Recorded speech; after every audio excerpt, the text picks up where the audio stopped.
ഉച്ചയ്ക്ക് സാമ്പാറൊക്കെ ആയിരുന്നു. അപ്പോൾ വൈകുന്നേരം എന്തെങ്കിലും നോൺ വെജ് ആക്കാമെന്ന് വിചാരിച്ച് കുറച്ച് ചിക്കൻ ഉണ്ടായിരുന്നു. കറിക്കുള്ളതൊക്കെ ഞാൻ അരിഞ്ഞു നിന്നപ്പോൾ ഒരു സുന്ദരിയും കൂടെ എന്നെ ഹെൽപ്പ് ചെയ്യാൻ വന്ന്. ഇതാണ് ആരിഷ്. പുള്ളിക്കാരിക്ക് ഇപ്പോൾ ക്ലാസ് ഉള്ളതുകൊണ്ട് രാത്രി മാത്രമേ വരാറുള്ളൂ. അതാണ് ഞാൻ ഓർത്തത് കേട്ടോ. ലിവർ ബാക്കി കുറച്ചിരിപ്പുണ്ടായി. എന്നാൽ പിന്നെ ചിക്കൻ സൈഡിലോട്ട് മാറ്റി വെച്ചിട്ട് ലിവറിന്റെ പണി തുടങ്ങാമെന്ന് വിചാരിച്ചു. ചിക്കൻ കറിക്കുള്ളതെല്ലാം സെറ്റ് ചെയ്ത് അപ്പുറത്തെ അടുപ്പിലോട്ട് മാറ്റി ഞാൻ ലിവർ ഫ്രൈ ഉണ്ടാക്കാമെന്നാട്ടോ വിചാരിച്ചേക്കുന്നത്. ഒരു പാനിലേക്ക് കുറച്ച് എണ്ണ ഒഴിച്ച് ഇഞ്ചി വെളുത്തുള്ളി കറിവേപ്പില കുഞ്ഞുള്ളിയും കൂട്ടിയിട്ട് നമുക്കൊന്ന് വഴറ്റിയെടുക്കാം. അതൊന്ന് വഴണ്ട് വരുമ്പോഴത്തേനും 1.5 സവാളയും കൂടി ഇട്ട് കൊടുത്ത് നല്ലപോലെ ഒന്ന് വഴറ്റിയെടുക്കാം.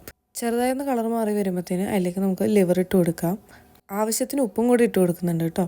ഒന്ന് നല്ലപോലെ മിക്സ് ചെയ്ത ശേഷം ഒന്ന് അടച്ചു വെച്ച് നമുക്ക് വേവിക്കാം. 5 മിനിറ്റ് കഴിഞ്ഞ് തുറന്നു നോക്കുമ്പോൾ അതിൽ ഇത്തിരി വെള്ളമൊക്കെ വന്നത് ഇതേപോലെ ഉണ്ടാവും. അതൊന്നും നല്ലപോലെ മിക്സ് ചെയ്ത് കഴിഞ്ഞ ശേഷം അതിലേക്ക് നമുക്ക് മസാലപ്പൊടികൾ ഇട്ട് കൊടുക്കാം. പെരുംജീരകം പൊടിച്ചതും മഞ്ഞൾപ്പൊടിയും മുളക് പൊടിയും മല്ലിപ്പൊടിയും കുറച്ച് ഗരം മസാലയും കൂടി ഇട്ട് നല്ലപോലെ മിക്സ് ചെയ്തെടുക്കാം. അവസാനം കുറച്ച് കുരുമുളകും കൂടി ഇട്ട് കൊടുക്കണം. ഒരു 5 മിനിറ്റും കൂടെ മൂടി വെച്ചാൽ മതി. ലിവർ ഫ്രൈ ഇവിടെ റെഡിയാവും. അതിൻ്റെ ഇടയ്ക്ക് ചിക്കൻ കറിയും കൂടി ഇളക്കി കൊടുത്ത് അതൊന്ന് സെറ്റാക്കി എടുക്കാം. അപ്പോൾ അത്രേ ഉള്ളൂ. ഇവിടെ ചിക്കൻ കറിയും ലിവർ ഫ്രൈയും റെഡി ആയിട്ടുണ്ട്. ഞാൻ ഇനി പോയി ഒന്ന് ഫുഡ് കഴിക്കട്ടെ. അപ്പോൾ എന്തായാലും അടുത്ത വീഡിയോ ആയിട്ട് നാളെ കാണാം. എൻ്റെ വീഡിയോസ് ഇഷ്ടമാണെങ്കിൽ സബ്സ്ക്രൈബ് ചെയ്യാൻ മറക്കല്ലേ.